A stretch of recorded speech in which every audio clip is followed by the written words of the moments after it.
أعوذ بالله من الشيطان الرجيم. بسم الله الرحمن الرحيم. ترجي من تشاء منهن وتؤوي إليك من تشاء ومن ابتغيت ممن عزلت فلا جناح عليك ذلك أدنى أن تقر أعينهن ولا يحزن ويرزين بما آتيتهن كلهن والله يعلم ما في قلوبكم وكان الله عليما حليما. صدق الله العظيم. سورۃ الاحزاب آیت نمبر 51.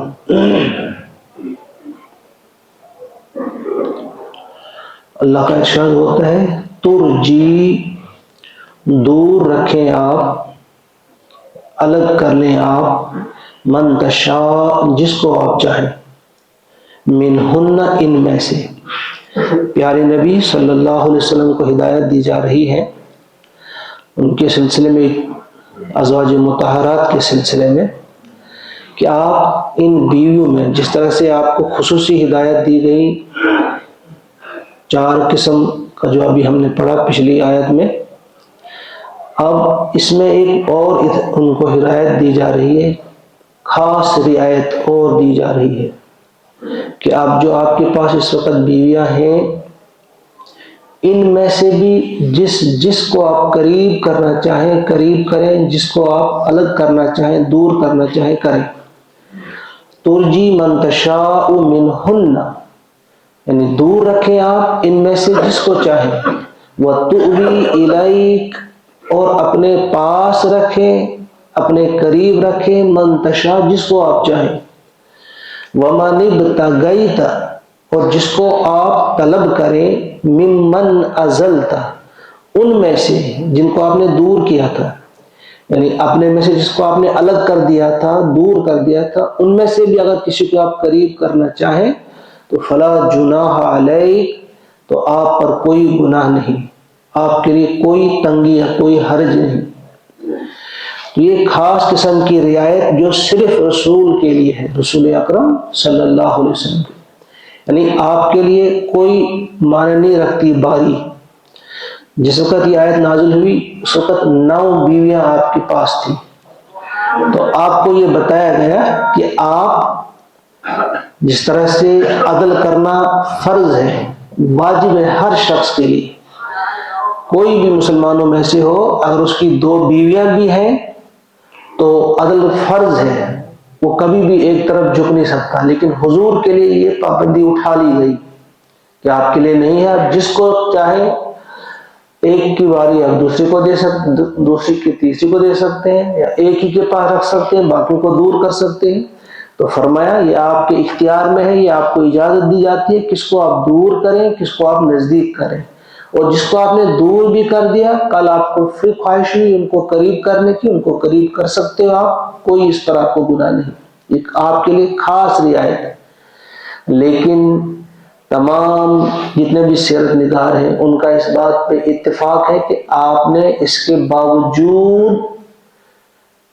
عدل برتا، برابر آپ نے باری مقرر کی تھی، کبھی بھی آپ نے کسی کی باری اجازت لے کر، یعنی ان 9 بیوی میں سے صرف ایک بیوی آپ کی حضرت سودا رضی اللہ تعالی عنہ تھی، جنہوں نے اپنی باری خود دے دی تھی حضرت عائشہ کو، کیونکہ وہ بہت سن رسیدہ تھی، لہذا انہوں نے اپنی باری دے دی تھی حضرت عائشہ کو. باقی کے بارے میں آپ نے مسلسل رکھا. کیوں رکھا؟ یہ ایسا کیوں تھا آپ کے لیے؟ وہی تاکہ کوئی تنگی نہ رہے، خانگی طرف سے، گھر کی طرف سے آپ کو کوئی پریشانی نہ رہے. کبھی آپ کو یہ ذہن میں یہ نہ رہے کہ میں نے وہاں زیادہ تو نہیں کسی کو دیا، یہ مت رہا وہ مت رہا. آپ کے لیے یہ رہا ہی نہیں واجب. اگر کہیں ادھر ادھر وقت جاتا بھی تو آپ کو اس کا جواب دینا نہیں تھا. دوسری طرف ایک اور وجہ بھی اس کی بتائی اللہ تعالیٰ نے، ذالکہ ایسا ادنا یہ زیادہ قریب ہے، یہ زیادہ قریب ہے اس چیز کے، کس چیز کے؟ یعنی اس سے زیادہ توقع ہے، متوقع ہے یہ چیز کیا؟ ان کی تقرع، ٹھنڈی رہے، اعینہن، ان کی آنکھیں. جب آپ ایسا کریں گے تو آپ کی یہ جو بیویاں ہیں ان کی آنکھیں ٹھنڈی رہیں گی اس طریقے سے. ولا یحزن، اور وہ آزردہ نہ ہوں گی، غمگین نہ ہوں گی. وَيَرْضَيْنَ، اور وہ راضی رہے، بِمَا آتَيْتَهُنَّ، جو کچھ آپ انہیں دیں. كُلُّهُنَّ، وہ سب کی سب اس بات پہ راضی رہیں جو آپ انہیں دیں. یعنی جب انہیں پتہ چلے، کیونکہ جب ہر ایک کو پتہ ہے کہ میرا حق اتنا تھا، جب اللہ تعالیٰ نے وہ حق رکھا ہی نہیں، پہلے سے ہی وہ مطمئن ہے کہ جب چاہے وہ ہم کو وقت دے سکتے ہیں. لیکن یہ دیکھنے کے باوجود جب حضور پورا وقت ان کو دینے لگے، کسی کا حق آپ نے کھایا نہیں بلکہ برابر حق ادا کر دیا، اس سے ان کو بہت زیادہ خوشی ملتی تھی، اس سے ان کو بہت زیادہ اطمینان ملتا تھا، اس سے انہیں بہت زیادہ آنکھیں ٹھنڈی ہو جاتی تھی. وہ یہ اسی لیے کیا اللہ تعالیٰ نے کہ وہ سب سمجھیں گے کہ دیکھو اللہ تعالیٰ نے ان پر یہ فرض نہیں کیا، واجب نہیں کیا کہ آپ برابر وقت دیں، لیکن اس کے باوجود یہ اپنا وقت ہمیں دے رہے ہیں، اس کے باوجود یہ ہمیں ہمارا خرچہ برابر دے رہے ہیں. کبھی تھوڑا سا بھی آپ نے کسی کو زیادہ یا کام نہیں دیا، بلکہ برابر بیوی میں تقسیم کیا، جو بھی خرچہ دینا تھا وہ بھی دیا اور وقت اپنا جو دینا تھا وہ بھی دیا. حضرت عائشہ فرماتی ہیں رضی اللہ تعالیٰ عنہ کہ اگر آپ نے کبھی کسی کے ہاں جانا تھا تو اجازت لے کر آپ جاتے تھے. عصر کے بعد تو ہر ایک بیوی کے ساتھ آپ ملتے تھے روزانہ، لیکن جس کی باری ہوتی چھوتے اسی کو، کسی اور کو ٹچ بھی نہیں کرتے، چھوتے بھی نہیں. حضرت عائشہ کا ایک قول ہے. واللہ یعلم، اور اللہ تعالیٰ جانتا ہے، ما فی قلوبکم، جو کچھ تمہارے دلوں میں ہے. وَكَانَ اللَّهُ عَلِيمًا حَكِيمًا، اور اللہ تعالیٰ جاننے والا، بہت جاننے والا اور حلیم ہے، بردبار ہے. اب اس آیت کے واللہ یعلم ما فی قلوبکم، اس حصے کے دو معنی ہیں. ایک یہ ہے کہ یہ سب کچھ، ایک اس کے معنی جب بیویوں کی طرف ہم لے جائیں گے کہ ان کی بیویاں جو ہے اگر دل میں بھی کوئی برا خیال لائیں گے کہ بھائی ایسا کیوں ہوا یا ایسا کیوں نہیں کیا یا غلط کیا حضور نے، حضور کے متعلق تھوڑا سا غلط خیال رکھیں گے، اللہ تعالیٰ نے فرمایا کہ تمہارے دلوں کے حال سے وہ واقف ہے. وہ اگر آپ نے دل میں بھی ان کے خلاف کوئی بدگمانی رکھی تو اس کا آپ کو حساب دینا ہو. ایک تو اس کے یہ معنی ہے. دوسرا اس کا معنی یہ ہے تمام امت مسلمہ کے لیے، میرے لیے، آپ کے لیے، ہر ایک کے لیے، اگر تمہارے دل میں بھی تھوڑی سی بھی بدگمانی ہوئی حضور کے بارے میں، حضور نے یہ کیوں کیا، حضور کے لیے یہ زیادہ کیوں، حضور کے لیے یہ رعایت کیوں، اگر آپ کی تھوڑی سی بدگمانی ہوئی تو اللہ تعالیٰ آپ کے دل پر نگاہ رکھتا ہے، وہ جانتا ہے، تو اس پر تمہاری گرفت ہوگی، اس پر تمہاری پکڑ ہوگی. لہذا دلوں کو یہ صاف رکھنا ہے کہ اللہ نے جو ہدایت دی تھی حضور کو وہ مبنی بر حکمت تھی اور وہ عدل سے باہر نہیں تھی. وہ عدل تھا، عین عدل تھا.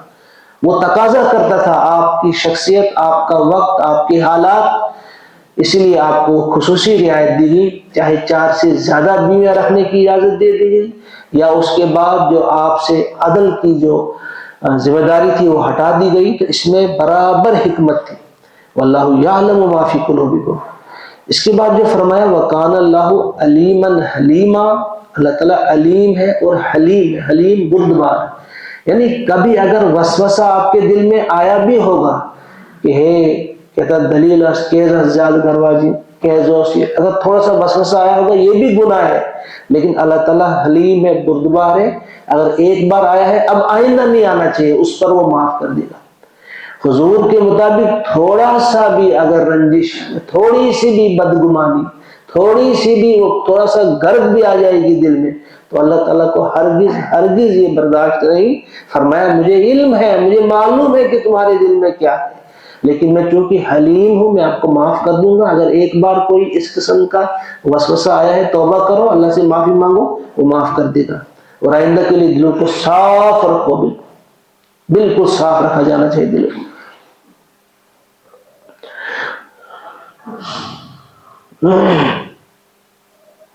لا یحل لک، ایک آیت اور ہم کریں گے بس.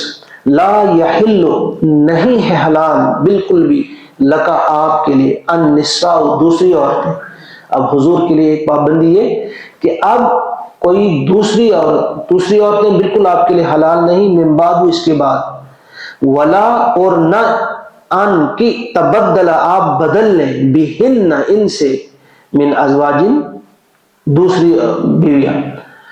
یعنی اب آپ کے لیے اجازت نہیں کہ یہ جو اس وقت آپ کی بیویاں ہیں نو تھی اس وقت آپ کی نکاح ہے، اب مزید آپ کسی کے ساتھ نکاح نہیں کر سکتے. ایک نمبر دو بدل بھی نہیں سکتے، یعنی ایسا بھی نہیں کہ تعداد تو اتنی رکھیں لیکن کسی ایک کو طلاق دے کر دوسری سے کر لیں آپ، ایسا بھی نہیں. بس یہ جو ہے یہی رہیں گی اب اور یہی ہیں.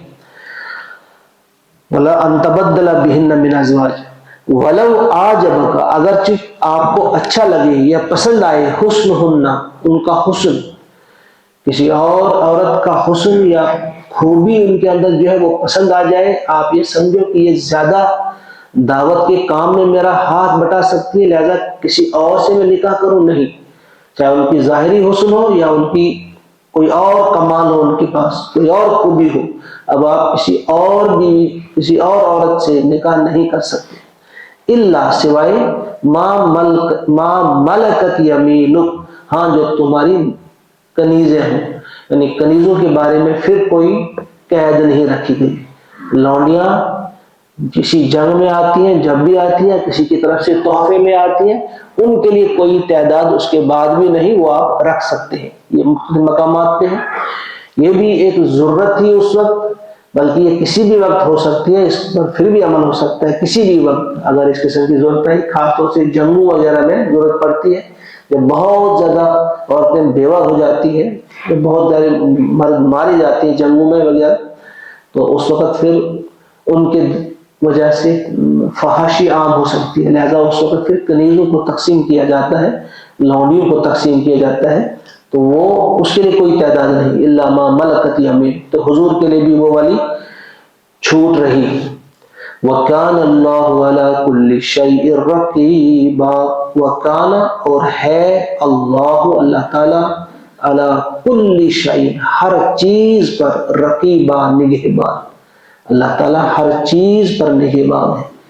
یہ دو آیات آج ہم نے مکمل کی، آیت نمبر 51 اور 52. ایک بار آپ ان دونوں آیت کو پھر سنیے. آپ ترجی من تشاء منہن وتؤوی الیک من تشاء ومن ابتغیت ممن ازلت فلا جناح علیک ذلك أدنى أن تقر أعينهن ولا يحزن